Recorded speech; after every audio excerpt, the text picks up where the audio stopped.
The film draws parallel between Nazism, communism, and Jihadism. That's a bold comparison, sir. How did you arrive at this ideological link? See, this is not my idea. This has been the idea of Voice of India, of Sitaram Goyal and Ram Swarup. Their entire publication was based on understanding the genesis of ideas. And they found that all these ideologies which have self-righteousness inside them. For example, I am a Jain.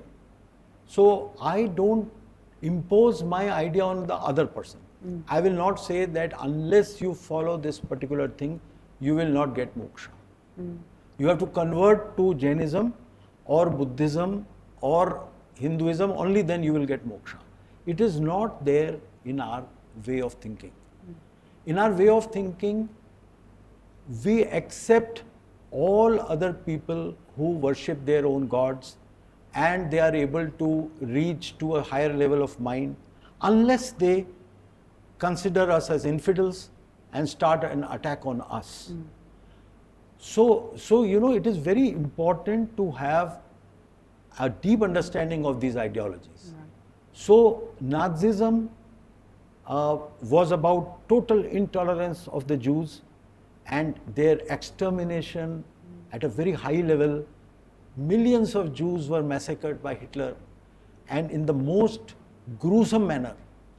Then we had Stalinism and the entire Soviet Union, the China model.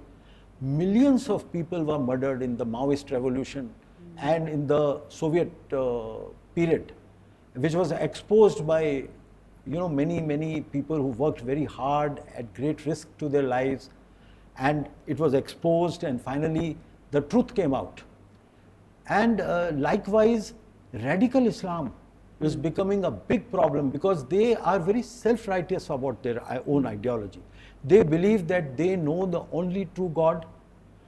The God had a particular person who is called the prophet, and only through this system you can reach to the ultimate truth. That is what they think. All others who don't believe in that particular God or that particular prophet, all those people are going to burn in hell, and that too in very high temperatures. They will be sent to the lowest area in the hell where the temperatures would be very high.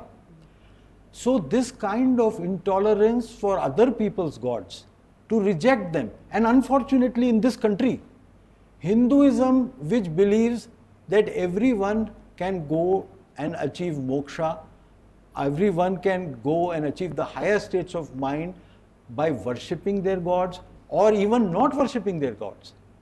They have to just follow the 10 lakshan of dharma. Satya, ahimsa, dhairya, chori nahi karna, don't steal, right? So like this, there are 10 attributes. If you follow those, if your behavior pattern is good, then you are a good person. It is not necessary for you to believe in a particular God or a particular religion. So this is a very scientific, very rational approach. So finally, those ideas which were virulent, they perished. There is no Nazism today. There is that virulent form of communism has now given way to wokeism, and that is also very dangerous. But that virulent kind of Stalinism is gone. But the Sanatan Dharma, the Jain Dharma, the Buddhism, that is going to be eternal. Because it is accepting the world as it is, and it is allowing, it does not give any permission to anybody to do anything. It accepts you unless you start attacking me. If the Kauravas were attacking the Pandavas, then Sri Krishna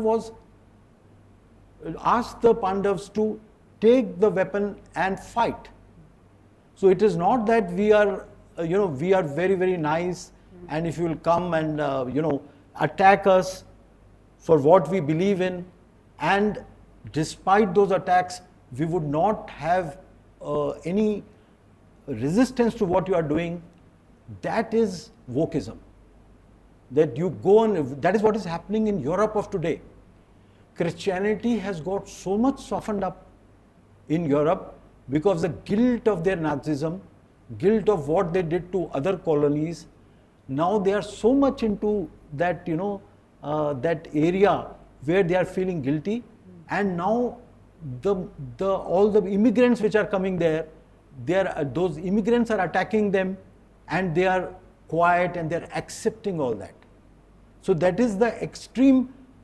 After the demise of all the virulent ideologies, now wokeism has taken over in those places.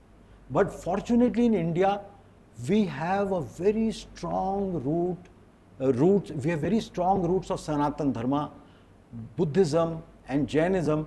So we know how to handle this situation.